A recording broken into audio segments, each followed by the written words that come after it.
Yo, the Eagles could have won this game yesterday, and I put this loss on two people, Jim Schwartz and Doug Pederson. Yo, everybody, how you doing? King Dingbat here. So today we have come. What the hell is that? It's a big ass dog. Dallas still stinks.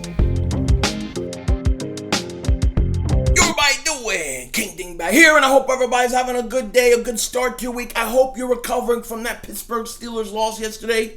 It was a tough loss, man. It was frustrating, Yesterday I did a video. I was feeling okay last night, I was like, hey, Carson Wentz is coming out of it. We got this Travis Fulgham developing. Miles Sanders showed.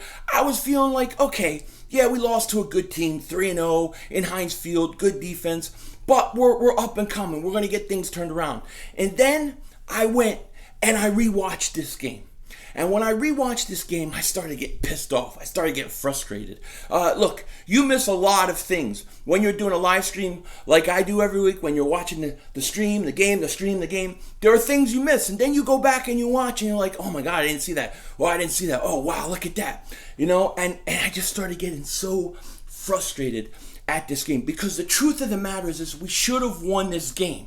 We should have won this game despite going down early, despite all the mistakes that were made on the field. We should have won this game. And I got to tell you, I think Doug Pederson coached scared at the end of the game again. At the end of the game again, he coached scared. You know what they say, right? There's an old saying, scared money don't win. And I think Doug Pederson when the Eagles had the ball late in the fourth quarter, they were down 2, and they were going down the field. And if Doug did a better job coaching, they could have won. They could have gone down, run the clock out, and possibly won this game. But he got scared, and he was perfectly content with kicking a 57-yard field goal. And if you want to say, well, it takes balls to trust your kicker for a 57-yard field goal, I don't think so. I think that's an easy way out. Okay, because if the kicker misses it, then he can say, oh, well, we took a shot, he missed it. Doug coached scared at the end of the game. He did the same thing versus Cincinnati in overtime. He was content with trying to run a clock out and kick a 57-yard field goal. When the Eagles had third and five, okay, I forget the exact play, but it was a bad play. It was a bad play design. They should have done something where they knew they were going to go 2 downs to get 5 yards. And they should have run the ball. 3rd and 5, spread everybody out, run Miles Sanders. Maybe you get 2 yards. Maybe you get 5 yards. Maybe you get 3 yards. Maybe you get 1 or none. However, if they run it there, then you go for it on 4th and 5. Now, Doug was acting like, 4th and 5 is a tough spot to be in, things like that. What happened to Big Balls Doug?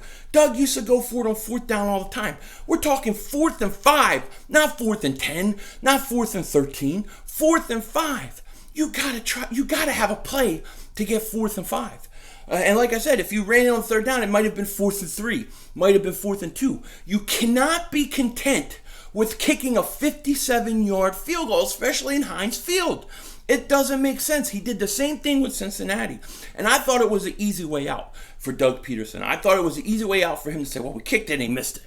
Okay? I didn't like that. I thought that destroyed the game. Because let's say he gets the 1st down. Let's say they ran Miles Sanders on 3rd and 5. He gets 2 yards. So you have now 4th and 3. They get the 4th and 3. They're able to kill a lot of clock, kick a field goal, take a 1-point lead, maybe ran the clock out when he did it. Okay? Or Pittsburgh would have little time. However, he kicks a 57-yard field goal, gives Pittsburgh great position, and at that point it was pretty much over. Okay, it was pretty much over.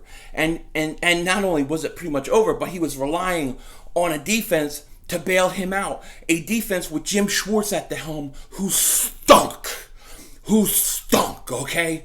So I had a big problem with the way Doug Pederson coached at the end of that game. And I had the same problem with him against Cincinnati. This is 2 weeks or 2 different games this year that I thought if he handled it differently at the end of the game, the Eagles could have 2 wins. I don't know what he was doing. I didn't like it at all. Okay, and yes, look, we could talk about the players and talk about the offense. Carson Wentz Yeah, he wasn't perfect. His mechanics are still off. He made some bad throws. He did some things like that. But for the most part, he was a lot better than he has been. He's coming out of his funk. He's starting to get going. And Carson competed, and I have no problem, for the most part, how Carson Wentz played. I thought he was fine. I don't even put those 2 interceptions on him. I went back and watched the interception with Wentz. Yeah, their Miles Sanders was open, but that was a play, a timing play designed to Ertz, who got knocked off the ball. And speaking of Ertz, and I'm going to do a video on Ertz later.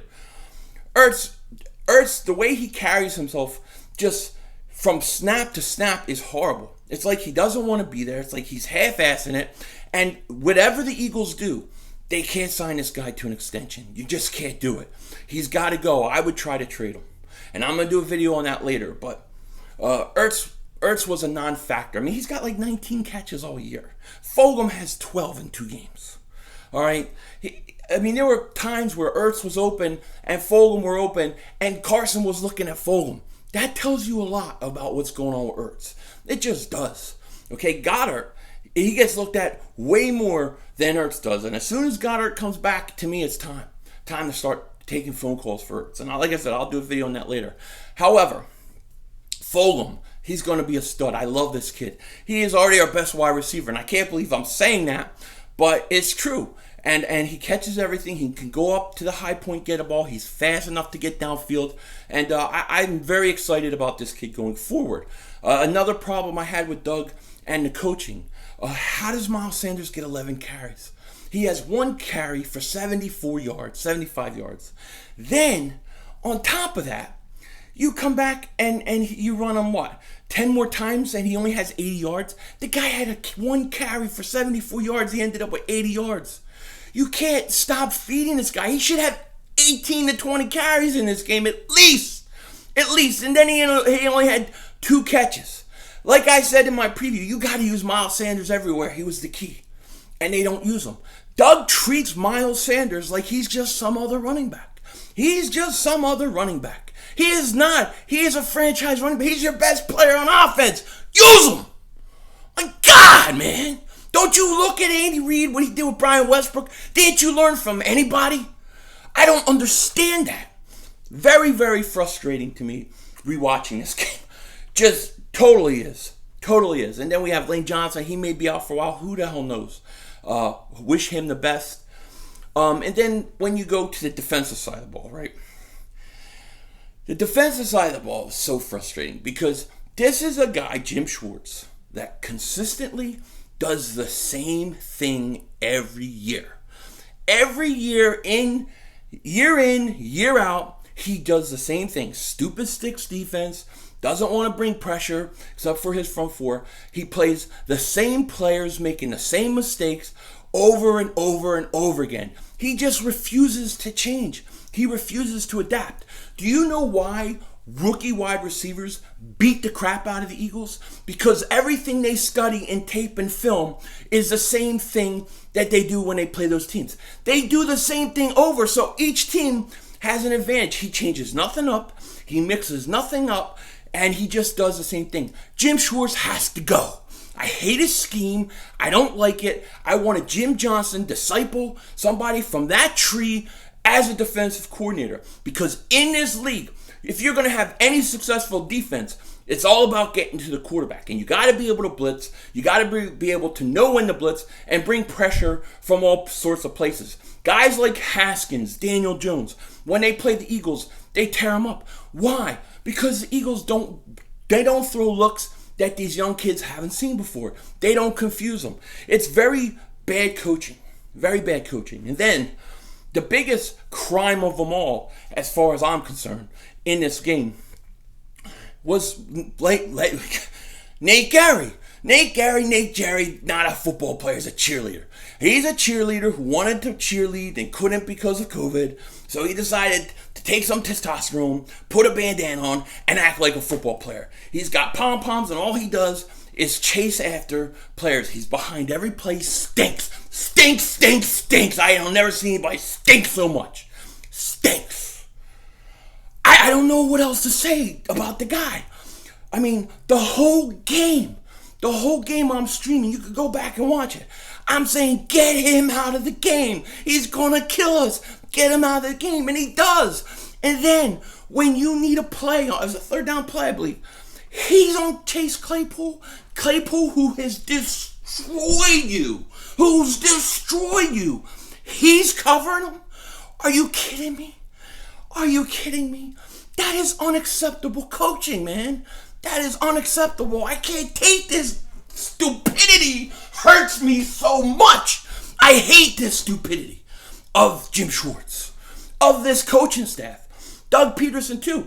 Do you hear Doug Peterson's responses to why Nate Gerry's on him? I gotta go look at the tape. Oh, it was a nice double move. What are you talking about? This guy stinks. I mean, it should never have come to it. I mean, Nate Gerry, he never knows where to go. He's always in a no man's land. Even when he drops back in his own coverage, he's always slow. He always doesn't know where the ball's going, doesn't know where he should be. Singleton should be playing. You think Nate Gerry would never have picked off that ball against San Francisco and run in for a touchdown? He never would have gotten deep enough. That's how bad he is. But Jim Schwartz plays him week in and week out, and I can't take it anymore. You can blame 2 losses this year, at least, on the coaching.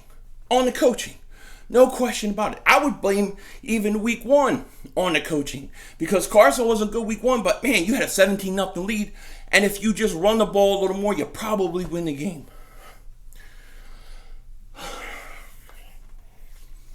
Oh, that game frustrates me. We could have beat Pittsburgh. I'm telling you, better coaching, Doug having some real balls, and getting a first down and going for that on 4th and 5 instead of kicking a 57-yard. And let me tell you something. I'm not saying this after the fact of them kicking a 57-yarder. I was saying during the stream, you got to go for it. I mean, I'm never comfortable with a 57-yarder. I don't care if Elliott made 4 of them straight in a row. I don't care. I'm not comfortable with it. Same problem against the Bengals, okay? Same problem. And I'm going to say this too. Thank God for Darius Slay. He got ripped off, man. We got ripped off with some calls. And Pittsburgh did too. There was an offensive pass interference on Chase Claypool. I don't think was offensive pass interference. We got away with that. But early on, the Slay pass interference was such a bad call. It was really, really a bad call. There were some real bad calls. And then I think the face mask on Brandon Graham, I went back. There's no face mask. They called it. I mean, we needed that. We didn't need to give them that 15 yards at that time in the game. So I thought the rest stunk. But I thought the coaching stunk more. And I think Doug Pederson and Schwartz, they got to take this one, man. I think the Eagles, despite falling down, was at 31-14 to Pittsburgh, they fought back. They made it a 2-point game. They get a fumble recovery. And then all of a sudden, I mean, you're in 3rd and 5, 4th and 5, you can't convert. Or you kick a 57-yarder. Stupid. It was just stupid. That is my opinion, And then I watched the Ebron. Some people say he fumbled again. It was really close, okay? It was really close. It could have gone either way. I don't think they would have ever reversed the call no matter what it was. So if they would have called fumble, it would have been a fumbled. If it wasn't, they weren't going to reverse it. But when I look at this game, I have a problem with Doug Pederson and Jim Schwartz. I thought they blew the game. I think Doug blew it late in the 4th quarter by getting scared, playing to not lose. And I thought Jim Schwartz just stunk the whole game. And he continues to stink with playing Nate Gerry. And every time Nate Gerry is an insult to every Eagle fan, every Eagle player that has ever played the linebacker position. He stinks. He needs to go. He stinks. And why is Jim Schwartz still playing this guy is beyond me. Sean Bradley, Davion Taylor will not do a worse job than Nate Gerry. That's the fact. So let them go out and make mistakes and learn, because they got a lot more upside than him. Those are my thoughts on the game. Frustrating loss. We move on to Baltimore. How the hell are we going to win that game? I don't know. However, Dallas is in trouble, and we're probably going to win this division like 6-8 or 6-9-1, something like that. Something ridiculous. That's the way this division is going this year. So with that said, let me know what you guys think in the comment section. Take care. Talk to you later. And don't be a dingbat.